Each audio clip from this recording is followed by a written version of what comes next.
Saya Akram Shah Muhammad Baidah bin Sanusi, ahli nombor 007 Parti Peribumi Bersatu Malaysia atau Parti Bersatu, dan ahli MPT, dan juga salah seorang daripada pengasas parti yang 7 pertama. Dan saya terpanggil untuk buat kenyataan ini kerana saya melihat sudah mula secara terbuka orang-orang yang menyokong Tan Sri Mahyudin menidakkan peranan Tun Mahathir dalam perubahan parti ini. Ada beberapa insiden dan tarikh yang memberikan satu penjelasan dalam sejarah tentang bagaimana Tun Mahathir agak penting dan merupakan titik tolak kejayaan, malah merupakan pembawa roh kepada parti Bersatu ini. Saya telah dimaklumkan oleh Datuk Seri Syafiq Apdal penglibatan awal beliau dalam perbincangan menubuhkan parti baru pada tahun 2016, di mana beliau mengakhiri ceritanya di mana pada sekitar bulan Jun pada tahun tersebut beliau telah berjumpa dengan Tun Mahathir di Titi Gajah, rumah beliau di Titi Gajah, bersama dengan Tan Sri Mahyudin untuk menyatakan bahawa beliau tidak boleh menyertai parti baru yang akhirnya akan jadi Parti Bersatu kerana ada strategi yang berbeza untuk negeri Sabah. Itulah lahirnya Parti Warisan kemudian. Datuk Seri Syafiq melihat sebagai agak penting pergi ke rumah Tun Mahathir sendiri untuk menyatakan perkara ini. Sekitar awal bulan Julai tahun 2016, saya agak-agak sekitar tarikh hari lahir Tun Mahathir, 10 Julai 2016, bersamaan dengan tarikh hari lahir arwah ayahanda saya, Tan Sri Samsudin. Arwah ayahanda telah kembali ke pejabat dan dengan nada begitu excited, beliau menyatakan bahawa sudah ada mesyuarat dan di mesyuarat tersebut Tun Mahathir memutuskan bahawa kita akan tubuhkan satu parti baru untuk orang Melayu. Perjumpaan yang berlaku di pejabat Tun Mahathir tersebut telah disertai oleh 5 orang selain Tun Mahathir sendiri. Yang menghadiri adalah Tan Sri Mahyudin, Datuk Seri Mukhlis Mahathir, ayahanda saya arwah Sanusi Junid, dan Datuk Ibrahim Ali. Beliau juga terlibat pada awal perubahan parti ini walaupun beliau tidak menyertainya kemudian.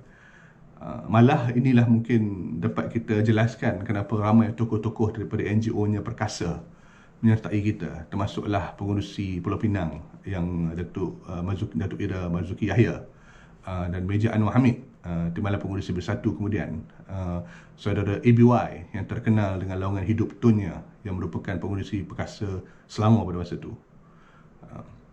Dan ini disusuli pula dengan usaha menggubal perlembagaan. Perlembagaan digubal oleh saudara Tuan Hanif Kathri, mewakili Tun Mahathir, mewakili pejabat Tan Sri Mahyudin, Datuk Dr. Marzuki Yahya dan Datuk Dr. Rais Husin, dan wakil keempat yang merupakan wakil kepada 2 individu merupakan saudara Tuan Syed Hassan Syed Ali, Setiausaha Agung Perkasa, dan juga merangkap bekas timbalan Presiden Pengasas Cik Dek Club, mewakili Tun Mahathir dan Datuk Ibrahim Ali pada masa yang sama. Pada akhir bulan Julai 2016, sekitar, kalau tak salah saya, tarikhnya adalah 27 bulan Julai 2016, telah berlaku satu lagi perjumpaan di pejabat Tun Mahathir di Yayasan Kepimpinan Perdana, di mana Tun Mahathir yang kurang selesa yang persetujuan menubuhkan parti cuma melibatkan 5 individu, memanggil dan telah hadir sekitar 40 orang. Saya menghadiri sendiri sebagai wakil ayahanda saya, dan dalam mesyuarat tersebut hadir juga individu-individu. Ada individu yang hadir menyertai parti pada awal dan sekarang bukan lagi dengan kita, seperti Cikgu Kamrul Azlan dan Datuk Hamidah Osman. Ada yang menghadiri tetapi akhirnya tidak menyertai parti, tetapi masih lagi memberikan sokongan atau dorongan dari belakang, seperti Datuk Kamal Husin, bekas Ketua Bahagian UMNO Lembah Pantai. Tan Sri Mahyudin tidak menghadiri mesyuarat ini. Beliau diwakili oleh Datuk Dr. Marzuki Muhammad. Adalah ramai lagi tokoh-tokoh yang hadir. Dan keputusan yang dibuat sebulat suara pada mesyuarat tersebut ada 2. Yang pertama, sebulat suara dipersetujui yang parti baru, Parti Melayu, akan ditubuhkan. Dan persetujuan kedua adalah yang Tun Mahathir akan menjadi pengurusi parti yang baru ini, dan cadangan beliau menjadi pengurusi datangnya daripada Tan Sri Aziz Yassin, yakni abang kepada Tan Sri Muhyiddin Yassin. Daripada mesyuarat inilah sebenarnya datangnya keyakinan pada Tun Mahathir dan juga ramai daripada kami yang kita boleh menubuhkan satu parti baru, dan parti baru tersebut akan ada traction. Tarikh yang penting lagi satu untuk menunjukkan kepentingan Tun Mahathir dalam segala ini adalah pada 3 hari bulan 8 2016. 3 hari bulan 8 2016 saya telah dijemput ke rumah beliau sekitar selepas asar, sebelum maghrib sedikit. Malah saya bersemayam maghrib di rumah beliau di Country Heights. Saya ke rumah Tun Mahathir, dan apabila sampai saya mula-mula terkejut kerana tak sampai 40-50 kereta yang ada, cuma dalam 10-12 kereta saja di rumahnya.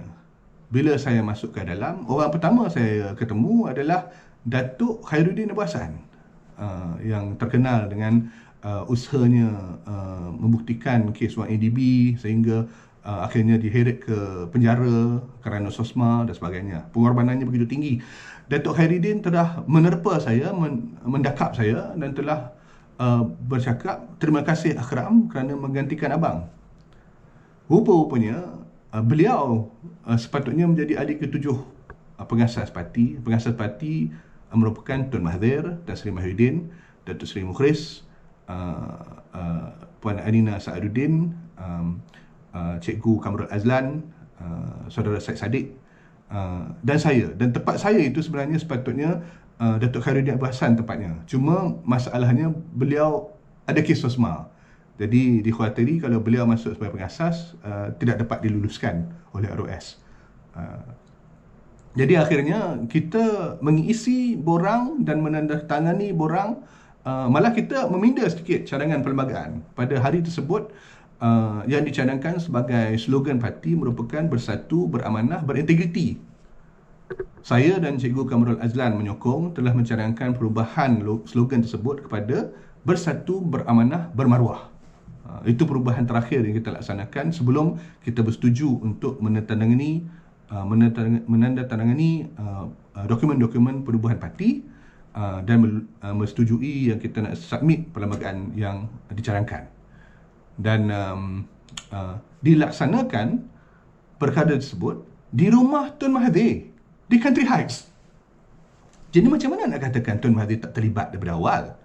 Malah terlihat, ternyata, terbukti merupakan individu yang kata kunci memulakan satu pergerakan baru, yakni Parti Bersatu. Dan kita lihat juga ada setengah-setengah yang mengatakan di manakah gambar Tun Mahathir pada hari kita ke ROS untuk menerima sijil penubuhan parti. Pada tarikh tersebut, yakni 9 hari bulan 9 2016, parti diluluskan pada 8 hari bulan 9. Pada 9 hari bulan 9 2016, Tun Mahathir memang tidak hadir kerana memang dipersetujui beliau tidak perlu hadir pada hari tersebut. Dan oleh kerana itulah 6 pengasas yang lain hadir, beliau tidak hadir. Kalau kita lihat juga dari segi pola pergerakan parti, ada keputusan-keputusan yang amat-amat penting yang merupakan keputusan yang dibawa oleh Tun Mahathir. Contohnya, usaha untuk berganding di bawah satu payung, yakni Pakatan Harapan. Ini merupakan usaha besar Tun Mahathir. Yang diingini oleh Tan Sri Muhyiddin bukan begitu. Beliau lebih sedia bersatu duduk di luar Pakatan Harapan dan menjadi jambatan antara PH dan juga PAS. Tetapi Tun Mahathir merasakan dengan pengalaman beliau bahawa kalau kita tidak duduk sebumbung, akan sentiasa berada syak wasangka di antara kita. Dan kedudukan kita untuk negosiat waimah dengan PAS sekalipun agak rumit. Dan ternyata keputusan tersebut keputusan yang betul. Dan hasil daripada beliau bersama dalam Pakatan Harapan, berupayalah Pakatan Harapan untuk membina jambatan dengan Parti Warisan. Kerana Datuk Seri Shafie Apdal begitu menghormati Tun Mahathir. Hormatnya Datuk Seri Shafie Apdal terhadap Tun Mahathir daripada masa beliau bersama dalam politik, bagaimana beliau dididik juga oleh Tun Datuk Mustafa dan Tun Sakaran Dandai, sahabat-sahabat akrab Tun Dr. Mahathir, dan juga faktor yang beliau merupakan menantu kepada Datuk Syed Lazim, seorang orang lama dan masyhur dalam politik Kedah, bekas adun Pantai Merdeka, yang juga rapat dan mengenali sungguh kesungguhan perjuangan Tun Mahathir. Pastinya juga menyampaikan didikan kepada menantunya Datuk Seri Shafie Apdal, dan itulah bagaimana pautan dengan Tun Dr. Mahathir boleh membawa warisan dekat dengan Pakatan Harapan, di mana Tun Mahathir pengurusinya. Jadi tuan-tuan perempuan, saya rasa sudah cukuplah usaha-usaha untuk menidakkan peranan Tun Mahathir dalam Bersatu. Sudah cukuplah usaha-usaha untuk membohong rakyat dan khususnya ahli-ahli Bersatu tentang peranan Tun Mahathir dalam pengkhianatan ini. Tun Mahathir telah menjelaskan berkali-kali bahawa beliau tidak bersetuju dan tidak merestui pengkhianatan yang membawa kepada kejatuhan kerajaan Pakatan Harapan, kerana beliau tidak mahu mungkir janji. Beliau berkali-kali mengatakan beliau tidak mahu mungkir janji dalam mesyuarat MPT pada 23 bulan 2, 2016. Tetapi bukan sahaja pada mesyuarat tersebut yang berlangsung antara 11.30 hingga 2.30 petang, tapi sebelum itu pada Biro Politik pada hari yang sama, dari pukul 9 sampai pukul 11.30, beliau telah juga mengulang-ulang mengatakan beliau tidak mahu meninggalkan Pakatan Harapan. Dan selepas mesyuarat MPT, Tan Sri Mahyudin telah membenarkan rombongan yang disertai oleh antaranya Datuk Seri Zahid Hamidi, Tok Guru Hadi Awang, dan juga pemimpin-pemimpin lain, termasuklah Datuk Seri Shafie Apdal, ke rumah Tun di Country Heights untuk mendesak lagi Tun sehingga pukul 5. 8 jam pemimpin tersohor kita yang pada masa itu berumur 94 tahun didesak, tak habis-habis, malah dibawa musuh politiknya ke rumah selama 2 jam untuk juga didesak, dan beliau kekal dengan kenyataan dia, jangan paksa saya mungkir janji.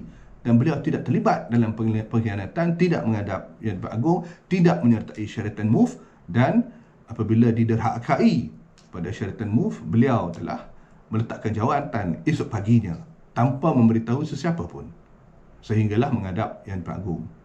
Tuan-tuan perempuan sekalian, beliau menyatakan berkali-kali, jangan paksa saya mungkir janji, kerana janjinya bukan sekadar kepada Datuk Seri Anwar Ibrahim, tetapi janjinya adalah pada rakyat Malaysia, yang kalau Pakatan Harapan memenangi PRU14, beliau akan jadi Perdana Menteri cuma untuk sekian tempoh dan kemudian akan menyerah pada Datuk Seri Anwar Ibrahim.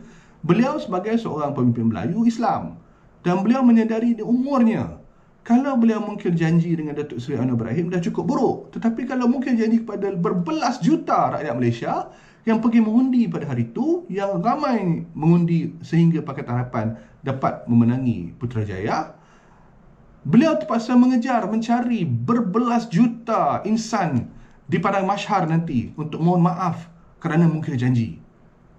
Inilah dia Tun Mahathir yang berintegriti, inilah dia Tun Mahathir yang membawa perjuangannya sehingga Bersatu yang ditubuhkan berlandaskan perjuangan Tun Mahathir. Inilah dia integriti dan maruah beliau yang beliau bawa.